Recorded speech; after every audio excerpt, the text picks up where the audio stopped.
Shalom.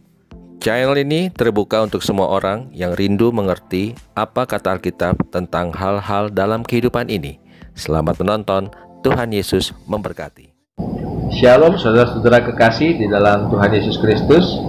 Hari ini kembali kita akan belajar dari Alkitab, yaitu belajar dari kitab Efesus bagian keempat dengan judul Doa Paulus. Bahan bacaan kita ambil dari Efesus 3 ayat 14 sampai 21. Ayat 14, itulah sebabnya aku sujud kepada Bapa.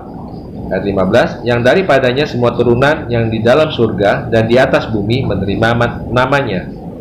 Ayat 16, aku berdoa supaya Ia menurut kekayaan kemuliaannya menguatkan dan meneguhkan kamu oleh rohnya di dalam batinmu. Ayat 17, sehingga oleh imanmu Kristus diam di dalam hatimu dan kamu berakar serta berdasar di dalam kasih. Jadi yang pertama didoakan oleh Rasul Paulus terhadap jemaat di Efesus, atau mungkin juga terhadap umat Tuhan secara umum seperti kita. Kita perhatikan di ayat 16 dan 17, yaitu Tuhan Yesus menguatkan dan meneguhkan kita oleh rohnya, sehingga oleh iman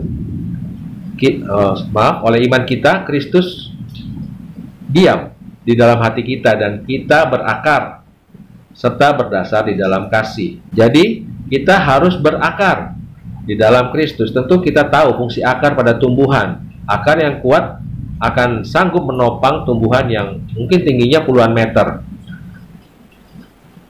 Jadi jika Kristus hidup di dalam kita, maka kita akan berakar dan berdasar di dalam kasih. Hanya dalam pimpinan Tuhan Yesus, maka kita akan kuat dan sanggup melakukan kasih. Ini hal yang pertama didoakan oleh Rasul Paulus. Kemudian ayat 18, aku berdoa supaya kamu bersama-sama dengan segala orang kudus dapat memahami betapa lebarnya dan panjangnya dan tingginya dan dalamnya kasih Kristus. Dan ayat 19, dan dapat mengenal kasih itu sekalipun ia melampaui segala pengetahuan. Aku berdoa supaya kamu dipenuhi di dalam seluruh kepenuhan Allah. Jadi hal yang kedua yang didoakan oleh Rasul Paulus di ayat 18 dan 19. Paulus berharap agar kita dapat memahami betapa lebar, panjang, tinggi, dan dalamnya kasih Kristus, dan menerima kebenaran itu sekalipun seakan-akan tidak masuk akal. Apapun kondisi kita saat ini, kita harus tahu bahwa Tuhan mengasihi kita dengan sempurna. Tidak perlu kita ragukan kasih Tuhan atas hidup kita, dan jangan kotakan kasih Tuhan dengan pengetahuan kita. Pengetahuan kita artinya kadang-kadang kita merasa tahu bahwa Tuhan harus menolong kita dengan cara seperti ini, seperti itu, dan lain sebagainya.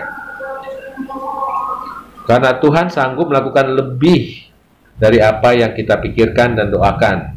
Kita lanjut bacaan itu di ayat 20. Bagi Dialah yang dapat melakukan jauh lebih banyak daripada yang kita doakan atau pikirkan, seperti yang ternyata dari kuasa yang bekerja di dalam kita. Jadi tujuan Tuhan Yesus selamatkan kita agar Dia hidup di dalam kita dan sanggup melakukan kehendak Tuhan. Karena kita berakar di dalam Tuhan Yesus. Tuhan Yesus akan membawa kita dalam pengalaman hidup kita bersama Dia, sehingga pada akhirnya kita bisa tahu betapa besarnya kasih-Nya atas hidup kita dan mengakui bahwa hanya Tuhanlah yang layak terima segala kemuliaan selama-lamanya, seperti yang tertulis di ayat 21.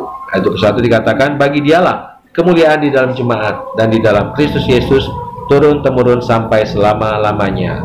Amin. Demikianlah firman Tuhan hari ini. Terima kasih sudah menonton dan Tuhan Yesus memberkati.